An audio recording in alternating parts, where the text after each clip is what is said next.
Similarly to the Sega channel, Nintendo in the 90s thought downloadable content spread through a subscription service was actually a great idea. Through a partnership with Japanese pay-per-view TV station WoW's radio subsidiary St.Giga, the Satellaview, or BSX, was born. The Satellaview itself was an add-on for the Super Famicom that cost around $155 at the time, which allowed you to download and play games that were broadcasted by the company's satellites during an allotted time, though it was mostly, if not entirely, a satellite-to-system distribution system, with little going from the system back. The data sent over the system was only available for a few hours a day, roughly from noon to sometime after midnight, with the rest of the time being St.Giga's usual radio programming, though what data was broadcasted changed as the years went on. If you wanted a particular game, you needed to be there during one of the times it was broadcasted, otherwise you missed out on it. The process can be summarized in this image found on Wikipedia, where the satellite dish catches the signal, which is then sent through the BS tuner, which was essentially the brand box which unscrambled the signal for the Satellaview, though the tuner itself was from a subscription-based service to St.Giga, costing around $320 to buy, or you can rent the tuner for 6 months at a price of around $52. And by the way, those costs are added with Nintendo and St.Giga's monthly membership fees, so this was actually a rather expensive process. The entire way of how the BS tuner took and unscrambled the data for the console is actually very similar to how cable boxes or satellite boxes nowadays work for TVs. Also recorded was a BSX cartoon named BSX Sore Wandamaya o Nusumareta Machi no Monogatari, or BSX The Story of the Town Whose Name Was Stolen, needed for the Super Famicom in order to give the system the ability to read the data given to it by the broadcast. Said cartridge also gave the players a sort of menu in a town-like setting that allowed you, as your chosen avatar, to play games, download them, read messages from Nintendo, the works really. The games players downloaded could either be kept on the cartridge's 256 kilobits of memory, or the 8 megabyte expansion pack, which is around $55 on its own. It was an expensive service, but despite that, at the peak of its popularity between 95 and 2000, there were over 100,000 subscribers to it.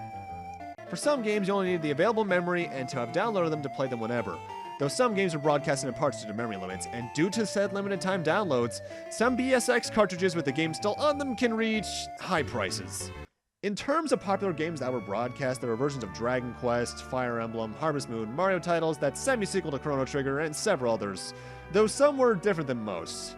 Due to how radio works, the Satellaview had higher sound capabilities, thus causing some games to have a system known as SoundLink in order to have higher quality music and actors reading out lines of text, not too unlike voice actors of gaming today. These games, unlike ones broadcasted normally, could only be played during broadcast hours due to synced audio, and included a timer on screen in order to inform players of how much time they had left. Some games had multiple broadcasts or even rebroadcasts, so them likely to allow players to finish the longer games or for further playthroughs.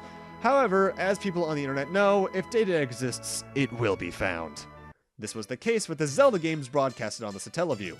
The BS Zelda team found ROMs of the 4 games broadcasted, and between 1999 and somewhere in the late 2000s, patched together the code to eventually release the overall package. BS Zelda is actually comprised of 4 games, however, though only one was entirely original.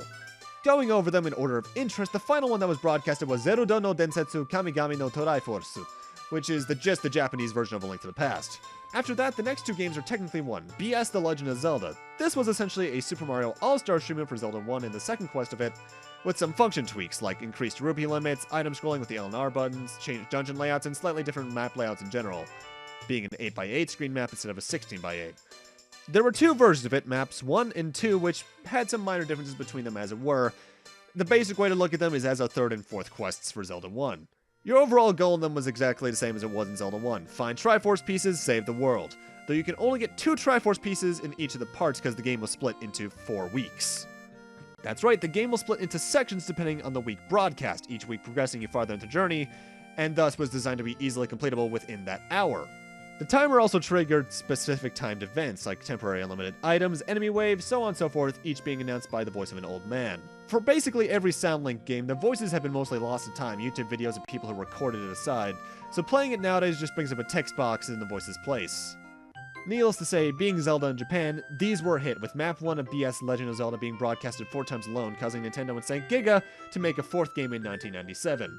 They made BS Zelda no Densetsu Inishie no Sekiban, or BS The Legend of Zelda Ancient Stone Tablets.